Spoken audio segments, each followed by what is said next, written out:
Okay. Nick, do you think we're ready to start? Okay.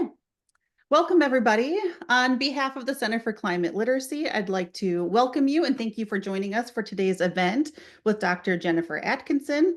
My name is Sam Lindgren. I'm the Associate Director of Events here at the Center for Climate Literacy at the University of Minnesota, though I am an assistant professor in the College of Education at the University of Illinois, Urbana-Champaign. So greetings from the cold prairie today.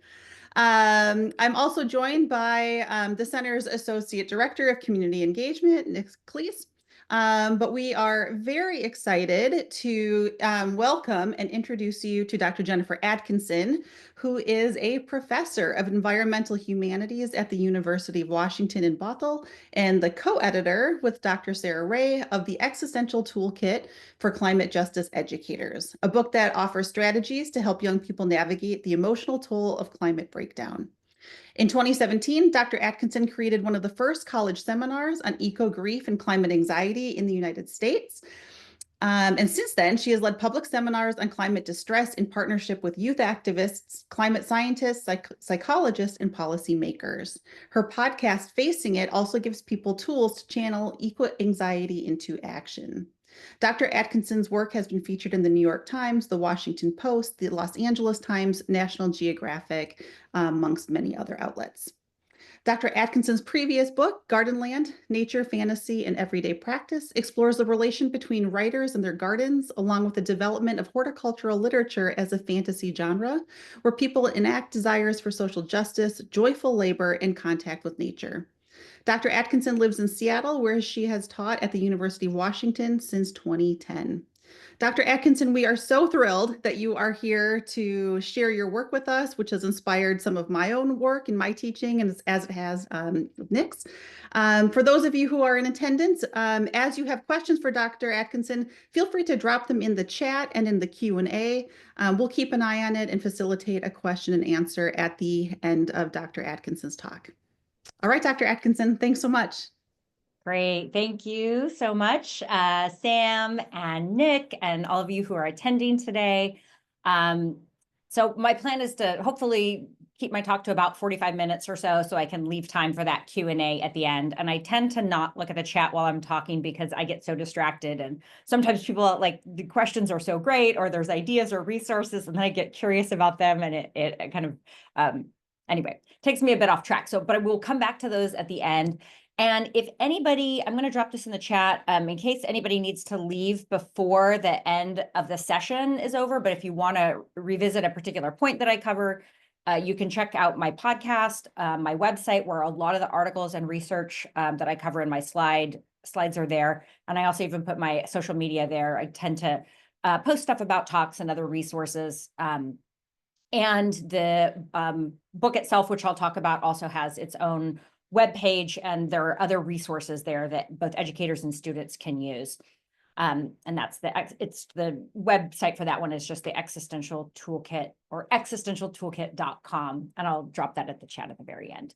But I thought, since we're talking about climate anxiety and grief today, I want to start by just asking everybody here to share a word or a phrase or whatever kind of describes how you feel when you think about climate change or you think about our climate future, just to get a sense of the feelings circulating in this group. So if you'd be comfortable dropping that in the chat.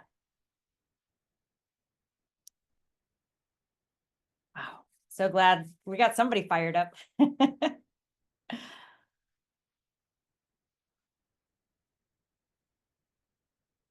Anger, loss. Hi, Merrick. Anxious and hopeful, worried and determined. Despair, stress, concern, overwhelmed. That is one of the most common ones that I hear. A mix of emotions, anxious, anger, determined. Yeah, I think it's important for us to recognize that these feelings are not mutually exclusive. A lot of what I'm seeing here is just what I hear over and over when I talk to people about this issue. And of course, anybody who follows the news headlines or just pays attention to what's outside the window can easily get pulled into a downward spiral of heartbreak. Particularly in this moment of historic hurricanes and wildfires and mass extinction and dying oceans and community displacement. Someone once described the age of, do I have it here? I didn't write it down, but they described the age of living in the age of climate breakdown as an experience of broken record breaking.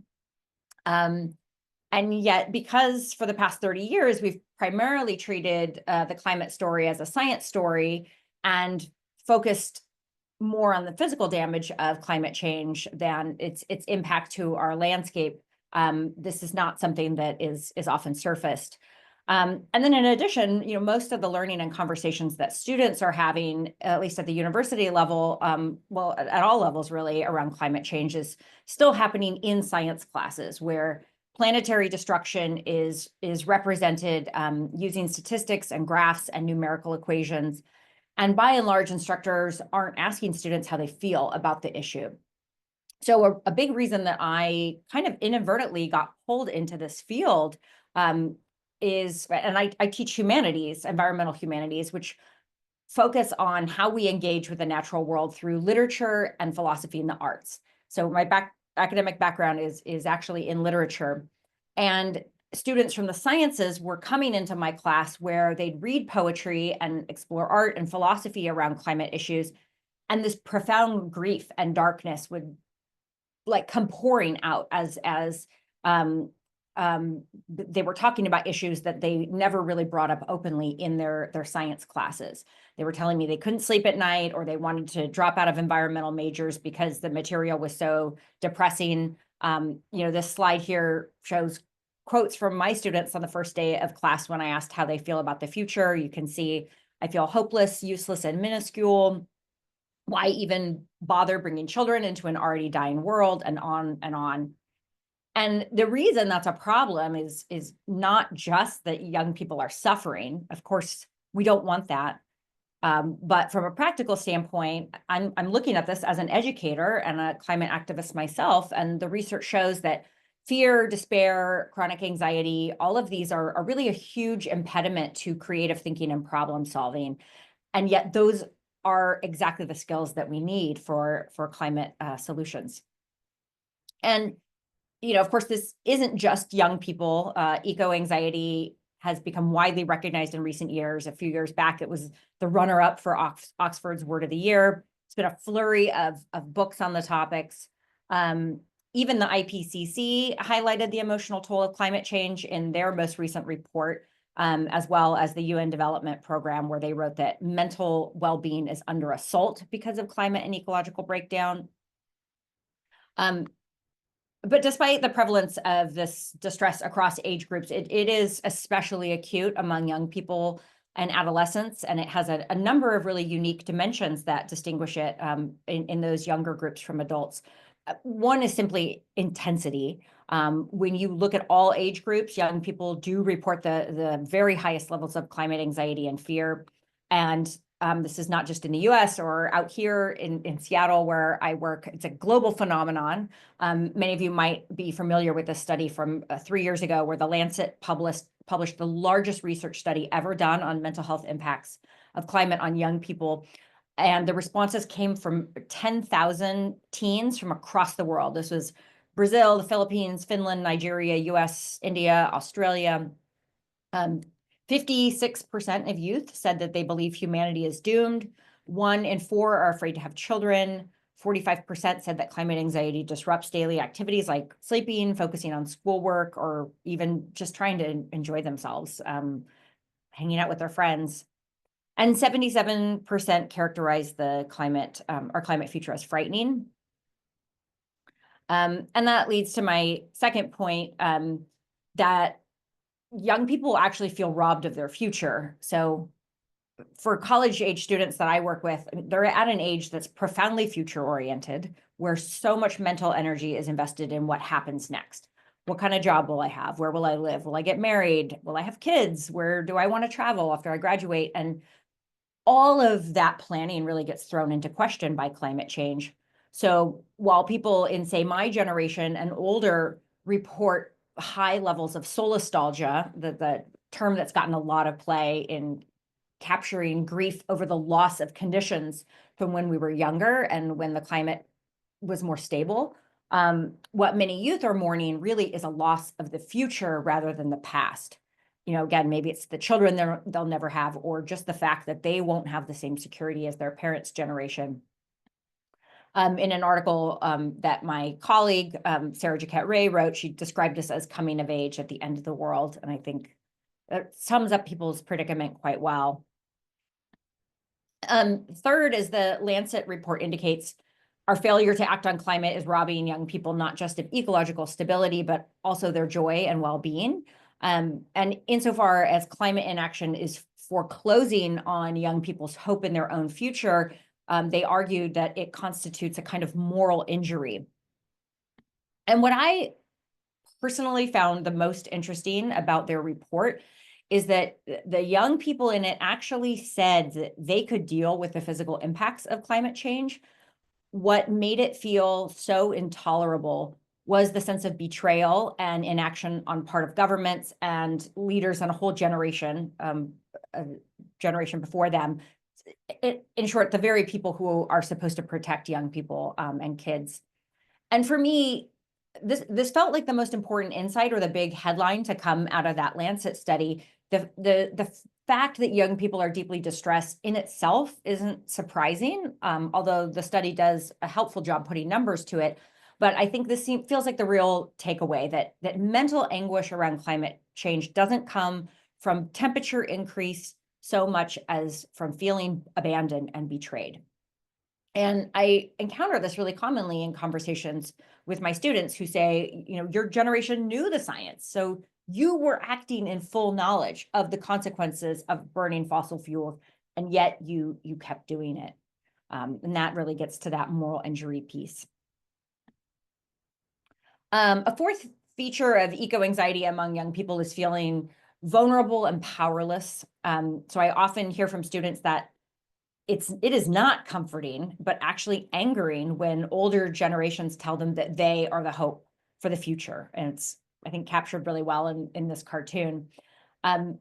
What I hear them saying is, how can older generations put hope in us when this is a time-bound problem and we're not even old enough to run for office or make business decisions, or sometimes even vote. So there's an intense frustration of having less power to mitigate the problem at the same time that your generation will be the most impacted by planetary destabilization. Then a fifth feature, which is also related to this one, is the injustice of disproportional impacts and unequal burdens.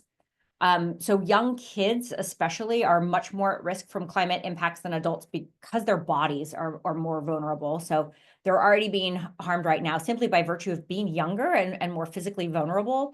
But then when we look at how climate disasters play out over time, that disproportionate burden gets amplified.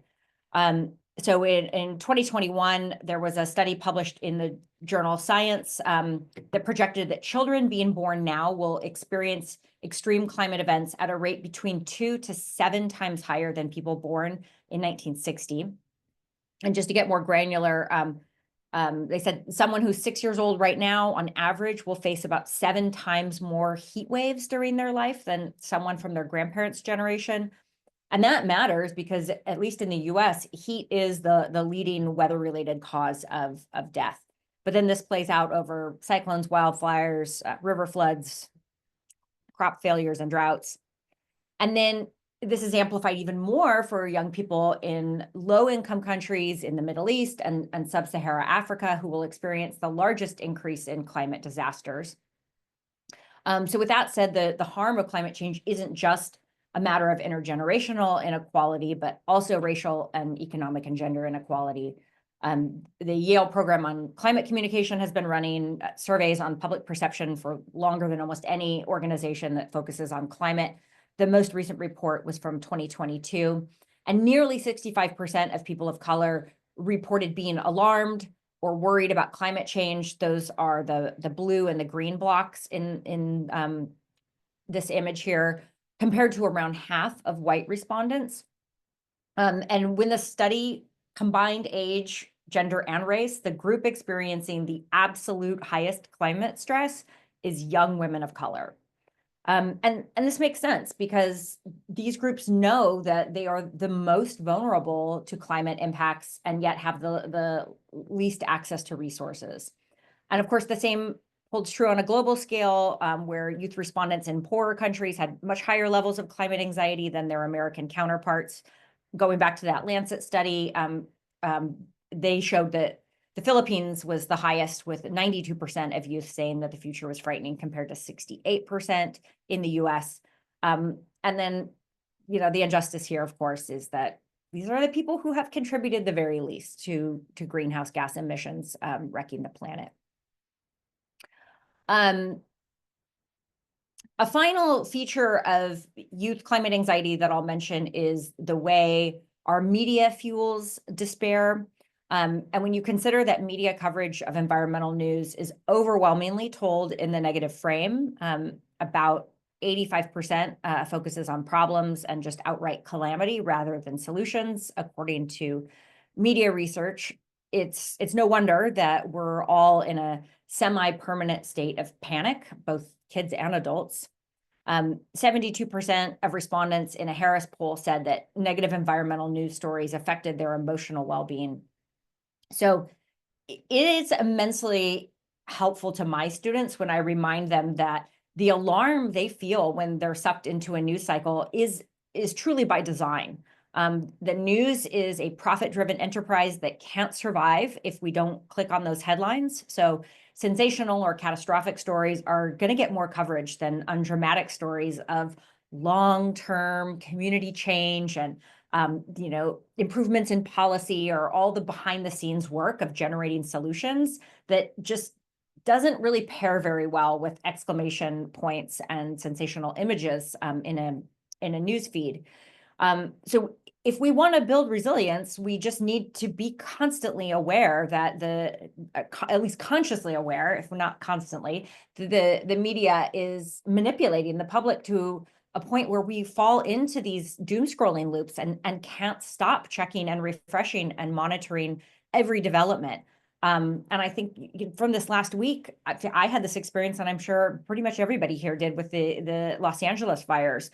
And it's tough to pull yourself away from that. I mean, honestly, to me, it feels like a moral obligation. But then I have to ask myself, to what point am I actually doing anything constructive or learning something new here? And to what extent am I just kind of like feeding my own sense that, well, I mean, what does this all add up to? The cumulative effect of all of these media representations is the perception that we are living in an apocalypse. So the trick really is to recognize that those catastrophic stories are just one version of reality. It doesn't make them less real, but we can choose to balance them by seeking the other stories of solutions and renewal and change, which are also every bit as real as the catastrophic stories. And I'm going to come back to that in my section on storytelling. So the last thing that I just want to touch on here, but before I turn to the book itself, which, again, I'm going to share some resources from the Existential Toolkit for Climate Justice Educators. But I want to highlight a climate coping model from Maria Oyala, who's a leading researcher on environmental psychology and climate education, because she's actually not featured in our book, but I think the storytelling aspect here is something that you see play out across so many of the chapters. Oyala worked with young people to study different strategies for how they coped with climate anxiety. And in this particular study, there were kind of three buckets here where of strategies. One were problem-focused coping, so where you seek to address what's causing the problem. Then you have emotional coping, where you can't control the problem, so you just have to manage your painful feelings. And then the third is meaning-focused coping, which finds positive value in confronting challenges. And by the way, her findings here apply to adults as well. She has a lot of research on this across age group, which it cuts across. And what she found is that the first two approaches had significant limitations for coping with climate change. So people who used problem-focused strategies ended up feeling pretty demoralized and overwhelmed because unlike more local or manageable problems, I don't like my job or where I live or something like that you could actually focus on the problem and really have an impact. Climate change is just so complex and vast. No single individual can solve it. One important clarification here is, at least within this study, the people in the problem-focused group almost always reported individualized actions they were taking in their private lives, like conserving energy or changing their diet, rather than collective engagement. And of course, we all know that for decades here in the US, the dominant messaging about environmental problems has promoted this pattern of individualizing our response. So eat less meat, recycle, buy sustainable products. And it sets people up for feeling really futile because sooner or later you realize it's just inadequate. So I don't want to leave the impression that seeking solutions is pointless. I mean, on the contrary, that's actually where this entire talk is going to end. It's really a matter of how we frame problem solving itself and how we're conditioned to think about taking action, which, at least in the US, again, is very individualized and consumption-based rather than collective and policy-based. So I'm going to come back to that. Okay, and then the orange category here, youth in what Oyala calls the emotion-focused coping group. These were individuals who sought to protect themselves through some form of escape. So within her group, what that was often withdrawal or apathy or denial, reducing the severity of the problem, dismissing it, it'll happen in some way that doesn't impact me, essentially a form of disavowal. So, and actually some in that group also expressed feelings of hopelessness, which Oyala saw as another form of avoidance because it just let them conclude that action was pointless. Where Oyala found young people exhibiting the highest resilience was in the group that adopted meaning-focused coping strategies, which means reframing the problem to find a sense of purpose in the struggle to address it. And this is especially important for problems that can't be solved in the short term and require ongoing engagement, like climate change. Issues where you hear people talk about burnout over the course of many years. Kids who used meaning-focused coping strategies, they would situate their efforts in a much larger story of social transformation. And not surprisingly, they were much better able to engage contradictions as well. So acknowledging, yes, this situation is very grim, but I choose to find purpose by rising up to meet the greatest challenge of our time.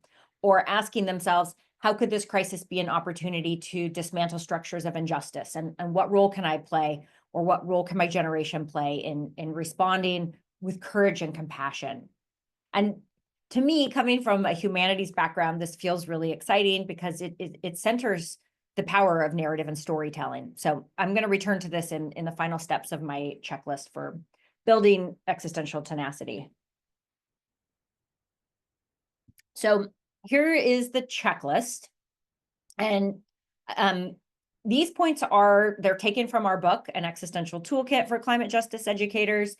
We had 35 contributors, and these were experts in mental health, in activism, science, art, humanities, even role-playing and games. So the book offers dozens of really different types of tools.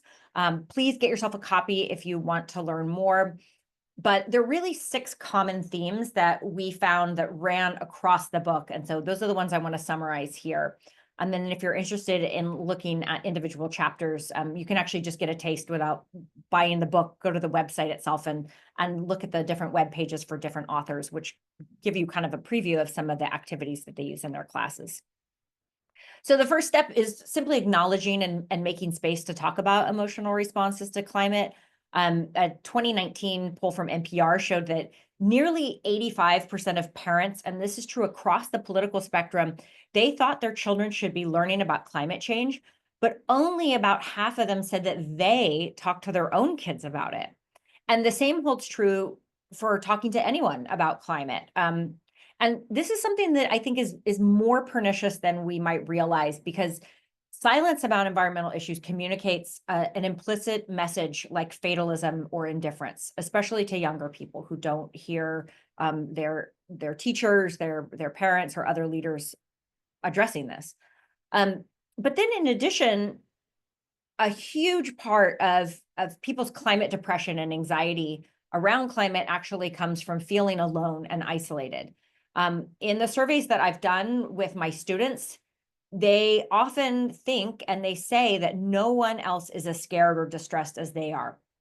And and this can make us feel either deviant or like everyone around us is just criminally indifferent to the end of the world. Um, but when we openly acknowledge these emotional responses, just very quickly you see how absolutely widespread those feelings are, and that counteracts isolation and creates a sense of solidarity.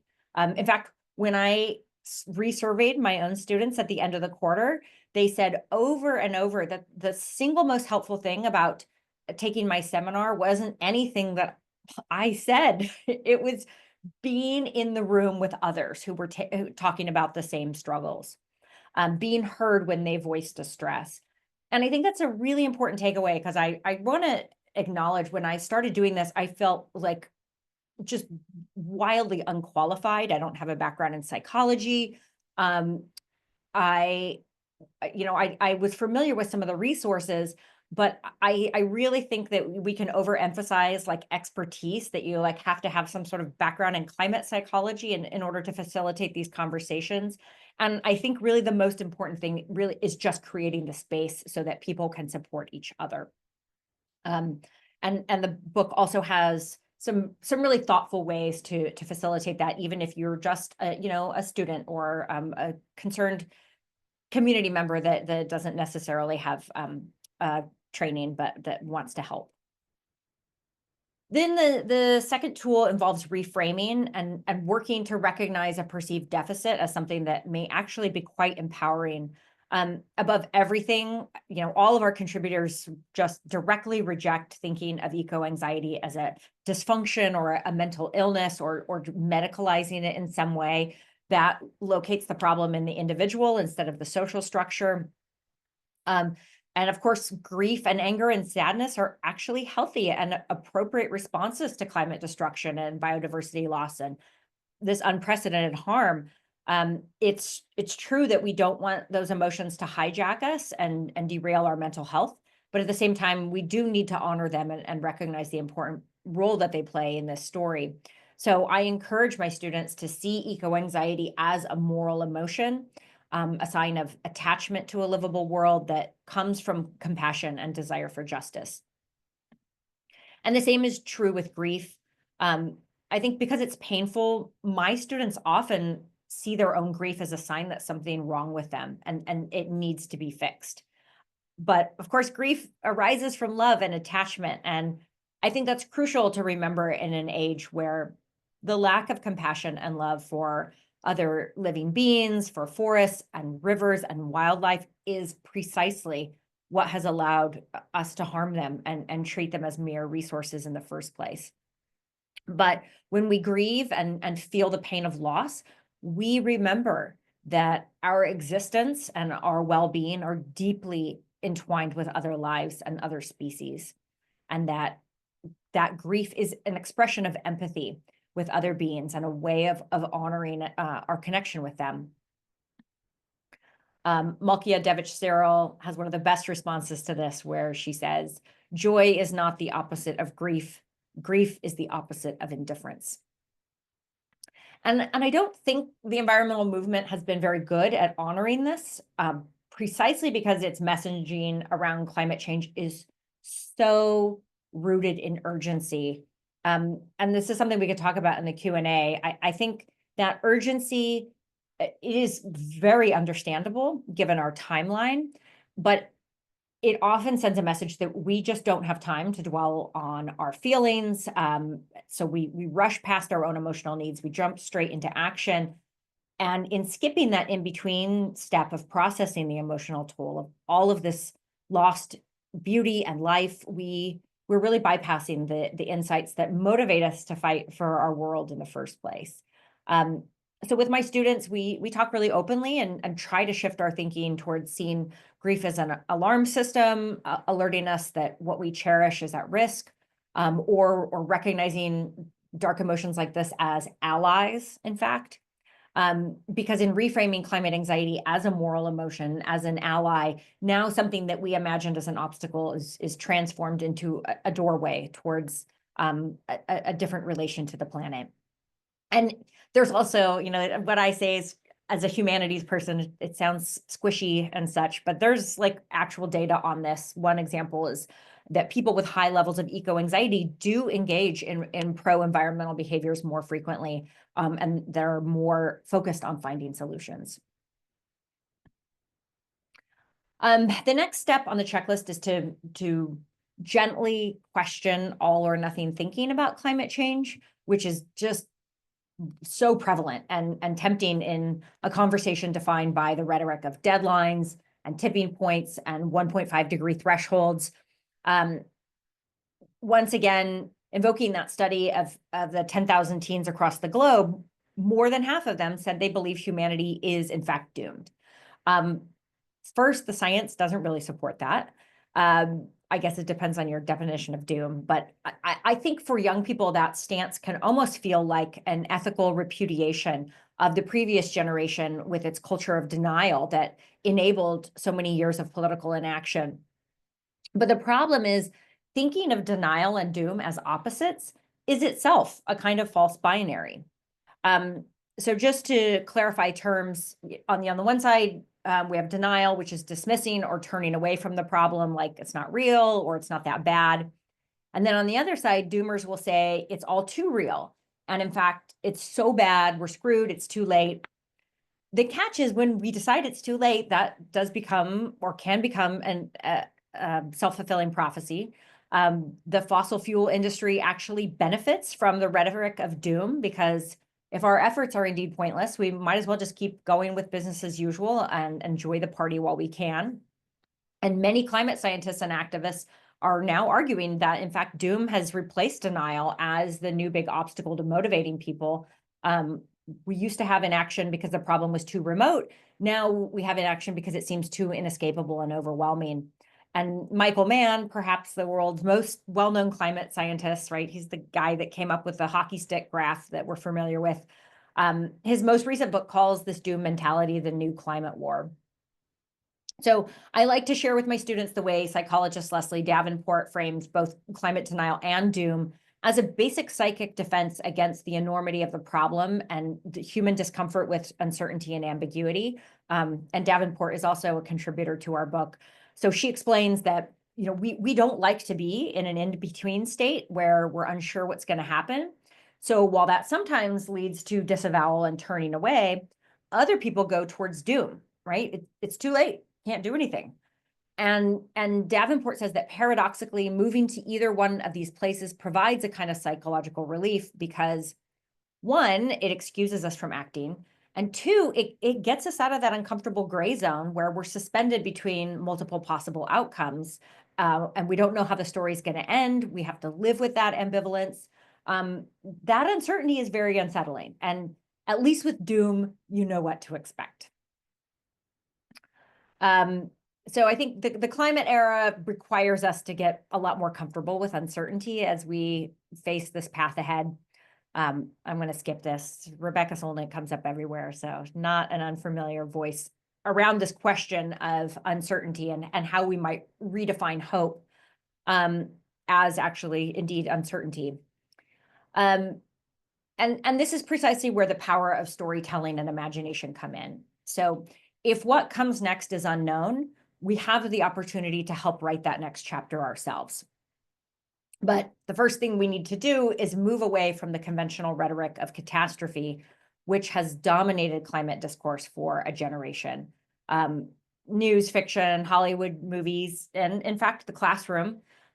This is how I taught for probably the first 8 years, was just piling on the doom in my and my teaching. And it makes it very hard for young people to imagine a climate change future in which they're actually thriving, because they never have seen anything like that depicted. So I am not at all advocating that we hide from the bad news or sugarcoat reality. But as I noted earlier, there is a whole universe of empowering stories that are happening at the same time as the bad stuff, with countless people engaged in change in every part of the world, from schools and social justice movements to financial markets, energy, agriculture, youth movements. And just because the media is underreporting those solution-based stories doesn't mean they're less real. It does take work to find them, because the system is set up in such a way you really have to proactively seek positive news. One shortcut, though, is to subscribe to groups that aggregate solution-based stories. So I subscribe to GRIST, which will send you a weekly report on positive developments around the world. In fact, the New York Times' newsletter, The Fix, does the same, and it just launched about 2 months ago. Project Drawdown, many of you are probably familiar with, one of the largest, most extensively researched solutions libraries in the world. And then I also have featured here the Solutions Journalism Network, which is a consortium that also reports on solutions to problems across the spectrum. So it's not just climate, but really their goal is, it's not to avoid the bad news, and they absolutely still tell that part. But what they then emphasize is how people are responding, the part that's missing from the mainstream accounts. So the idea is not just to make us feel good, but actually to provide practical templates for interventions that have worked in one context so we can apply them to others. That's the news sector, but in the realm of fiction and literature, there are other alternatives. And again, another one that I like also comes from GRIST. This is Imagine 2200, Climate Fiction for Future Ancestors. It's a compilation of stories from writers around the world who are imagining intersectional worlds of healing and community-based solutions. And they run a contest each year for best stories, which then get published. And I ask my own students to submit their writing. And finally, in addition to seeking out stories that others are telling, there are the stories that we tell ourselves. And these are clearly influenced by what we consume. But Joanna Macy identifies 3 dominant stories we use to understand our environmental predicament. And you'll note that the final one here touches back very explicitly on Maria Oyala's model for meaning-focused coping. So the first story is the business as usual story, which tells us that what we need is just more economic growth and technology and free market solutions, and we'll finally get to prosperity for all. So this is the story that wants to double down on the status quo. The second story is the story of the Great Unraveling, which predicts social and ecological collapse, mass extinction, conflict over resources. Obviously, this has long been the dominant narrative of the climate movement.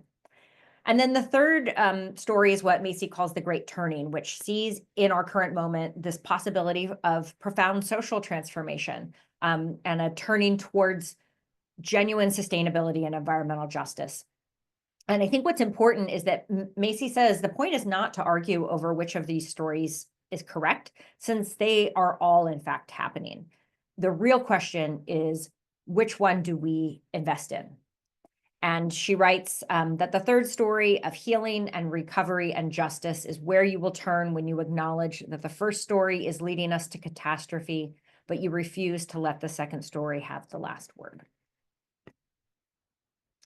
Okay, 2 more quick points here, and I should be able to wrap up by 1:45. Tool number 5 is to connect. And as I already noted under step number 1, just acknowledging and talking openly about eco-grief is already a way of connecting and building community. But to do that, you need to seek out others who share your concerns. And this can be easier or more difficult depending on where you are. But to find that connection, I've added a lot of these groups to the resources page on my own website. So some of these meet virtually or in person to have discussions around climate anxiety. The Good Grief Network is fantastic. They really influenced my early work and have been working in this space for a good 10 years. Another group here is called Living with a Climate Crisis, a little bit more youth-oriented. For all of these options, the groups give templates and instructions to facilitate your own discussion. if your community doesn't already, or your campus doesn't already have something in place. And then there are also like climate cafes that you can find throughout the country and the world. You just search online by typing the name of your city and then climate cafe. And Force of Nature is one group that helps facilitate these. And again, they are very much focused on youth. And then the last one is get engaged and take action. And when I talk to people about this work, the most common question I get, and I think everybody gets in this space, is what gives you hope? And my answer is always the same, which is to not fixate on hope, because hope will only come if you do the work, or lasting hope, if we want to call it that. I think this is such an important refrain from climate activists who distinguish active hope or radical hope from passive hope, essentially just wishing for a happy ending.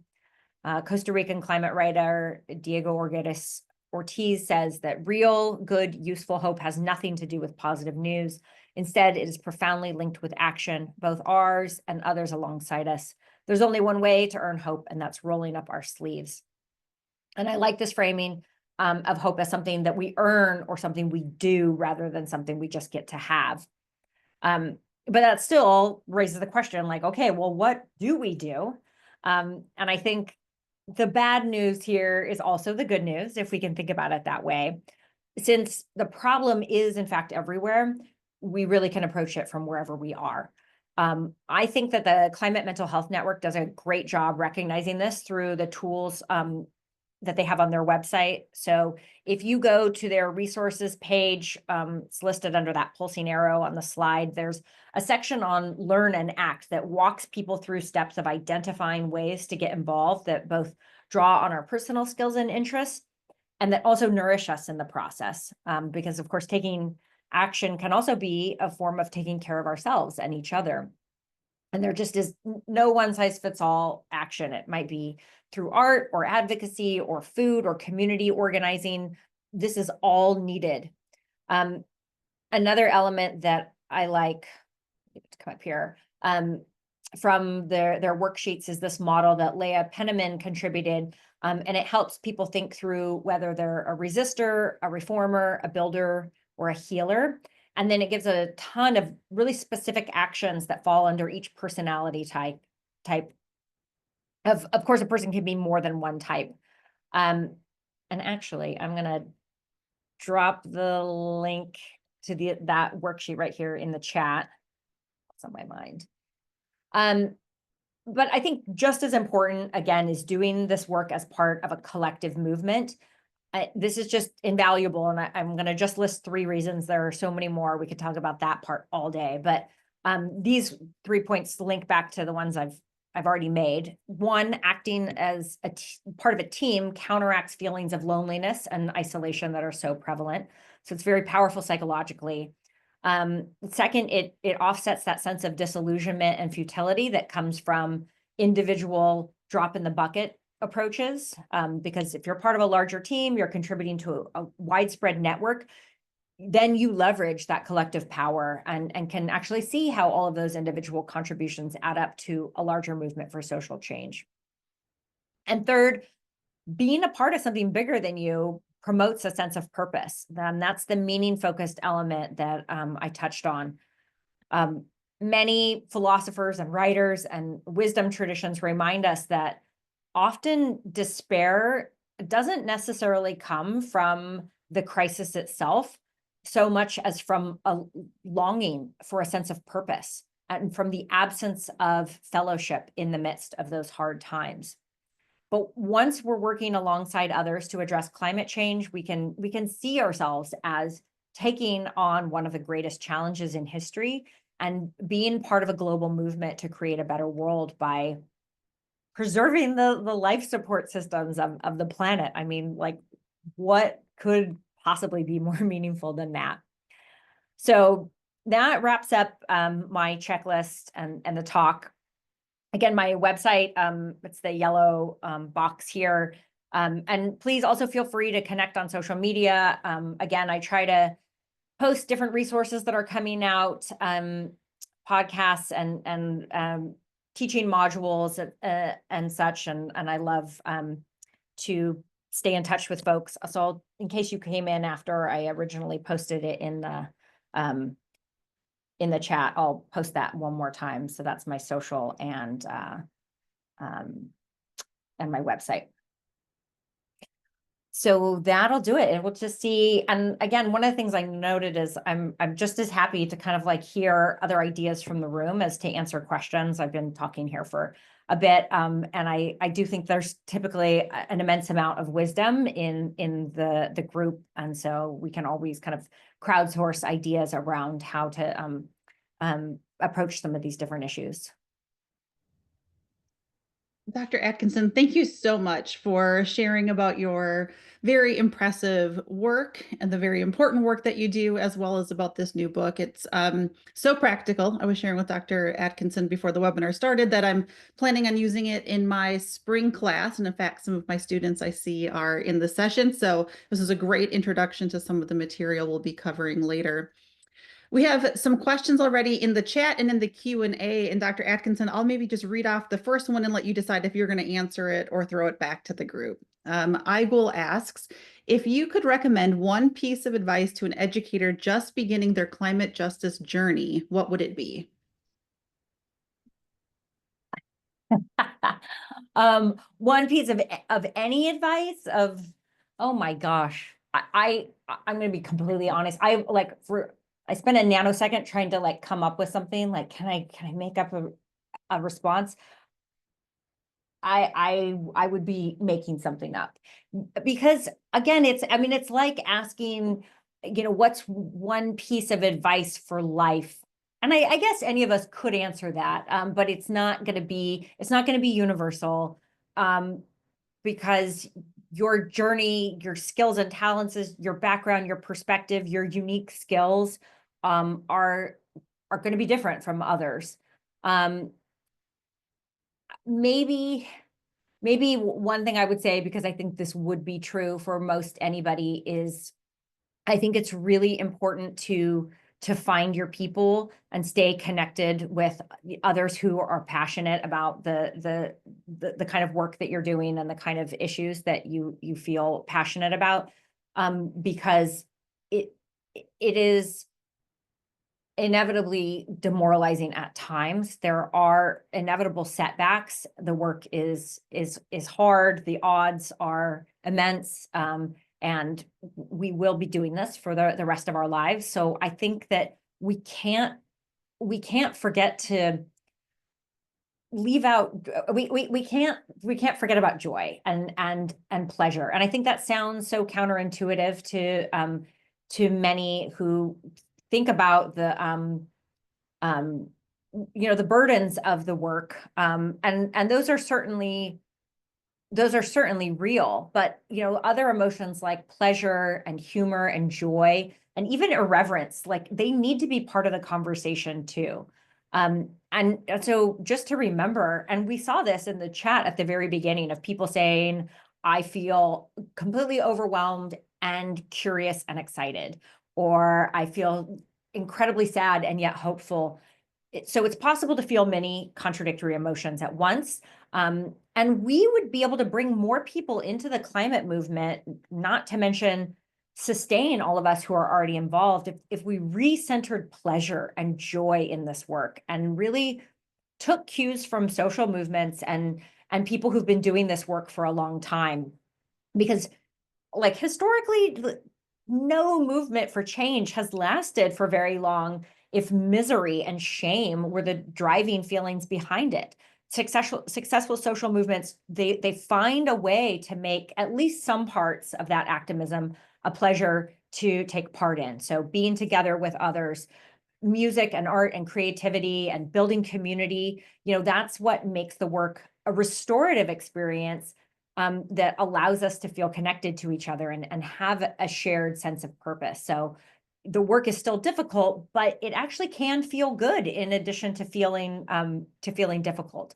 So yeah, I think that piece and and some humor at times as well, making space again for those kinds of feelings that motivate people to keep showing up for the work. So like I sometimes start my classes with a satirical headline or a meme that helps us laugh. Because I think if people can laugh, maybe they'll suspect it's possible to survive the end times. But even more importantly, I think when we laugh together, we feel connected. And I think our connection to each other is really what keeps us engaged in this hard work. Thank you. For someone who claimed to not have an answer, that was inspiring and very eloquent. It's one answer, but we could go around the room and everybody will have different, and they'll all be valid. So Merrick has a question in the chat. He asks, what would you say is one new important thing you have discovered or learned since the toolkit was published? Oh. I'm trying to think it would be if it would be something I learned from the toolkit or just in those months since when I've had so much time to finally look up from the pages. I guess one is for a long time I've kind of been on my high horse as a humanist, thinking like, well, we've got like the really great tools here that scientists are ignoring, around storytelling. And I kind of had an assumption that people that were working in the physical sciences just were not very savvy about storytelling and communication and the psychology around communication. And I think what I found, and partly it was in putting together this book, so the scientists who contributed to this, but also other scientists that I've worked with or who've used the book in some ways, I'm just really blown away at how much they really get it. Like, and sometimes it's not even in conversation with people from the humanities. I've heard this in with scientists in conversation with each other, where they'll just be like, the data's out there. Like, what we're not really contributing anything new. What we need are better stories, and it's really it's very reassuring to me in a way that like I don't think that like I do think that there's a generational element to that. So things are just shifting, but I think that there's just so much less resistance to that kind of interdisciplinary collaboration, and taking a more integrative approach that we just didn't see it in previous generations in the sciences. So that's really hopeful and exciting.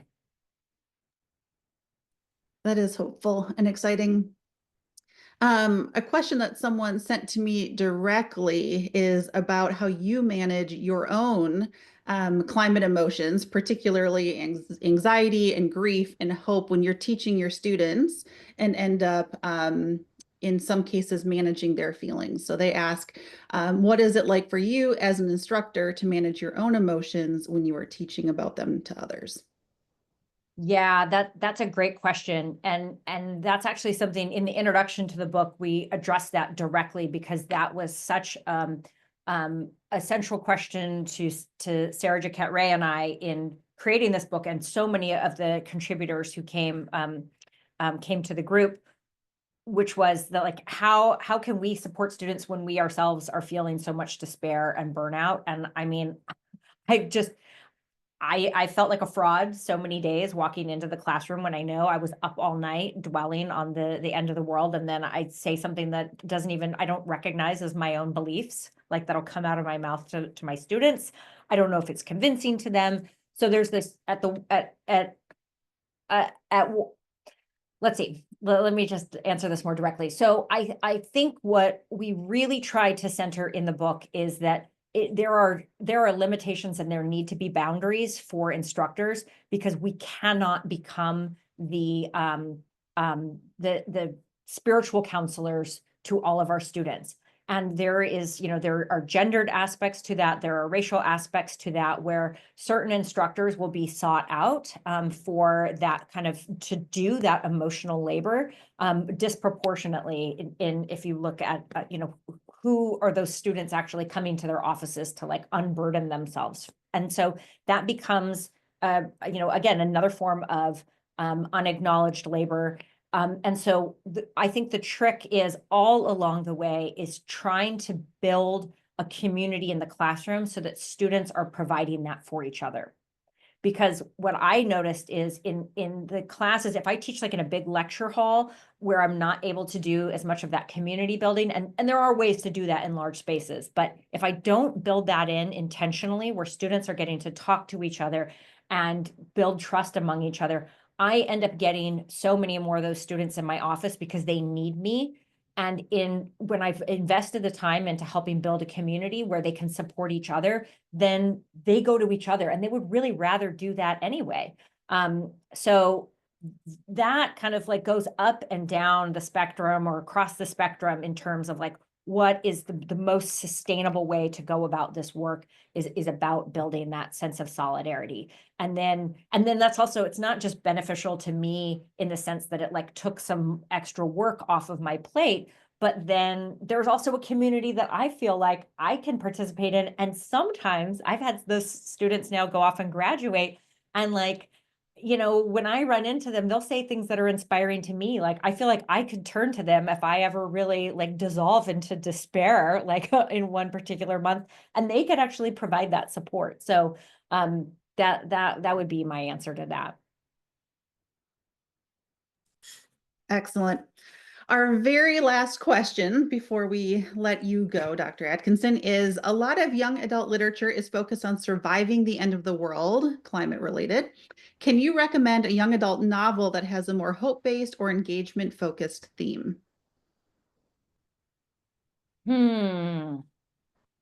That's fiction.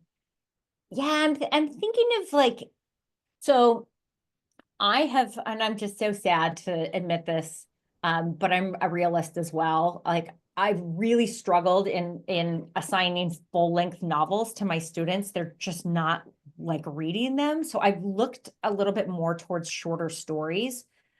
And one that I really love is N.K. Jemison's Emergency Skin. So the premise of the story is you have kind of like this off-world laborer. Earth has been supposedly destroyed, and there's this class of laborers. One of them is sent back to Earth to get some cell cultures, and discovers that actually these community groups have restored and sort of rebuilt civilization in the absence of like the tech billionaires that left them behind. And so it really is kind of, it has a hopeful kind of solar punk element to it. And I'll pair that with, and I cannot remember the artist's name right now off the top of my head. He's Nigerian born. He's works out of Brooklyn, and he's featured in Ayanna Elizabeth Johnson's new book, What If We Get It Right? She has an entire section that is these illustrations. So I wish I could come off the top of my head, but if you look, those two paired together, N.K. Jemisin, Emergency Skin, and then pairing that with these beautiful images, which again are featured in Ayanna Elizabeth Johnson's What If We Get It Right? I just feel like those are so much more life affirming. There's a sense of irreverence and humor and fun to them. The future is not utopian in the sense that it's like perfect and gleaming, glass and polished. It's sort of gritty and janky, but like life is resurgent, and people are sort of building art out of the detritus of this dystopia that's been brought about by the ruling class, which has basically just abandoned the planet and gone elsewhere. And those, it's short, it's accessible, it's fun, it's funny, and I think that those are ones that I really can get students to invest in, and they seem to have responded to very, very powerfully. Those are great. Thank you so much. And thank you so much for spending your time here with us today. We know that you are highly sought after, and so we so appreciate you taking the time to join us and to help us process our own climate emotions, especially as we move into changes in the United States next week. For those of you who are interested in learning more about climate stories, do join us next month for the next edition in this webinar. We will be hearing from Anissa Jamal, who is an environmental education PhD student in Indonesia. She and 4 young Indian climate authors will be sharing their stories with us next month. That webinar, instead of being in the afternoon, will be in the evening to accommodate the 12.5-hour time difference. Dr. Atkinson, thanks again. And for the rest of you, we will be posting the recording of this event on the Center for Climate Literacy's events webpage. Thanks so much, everybody. Take good care. Thank you.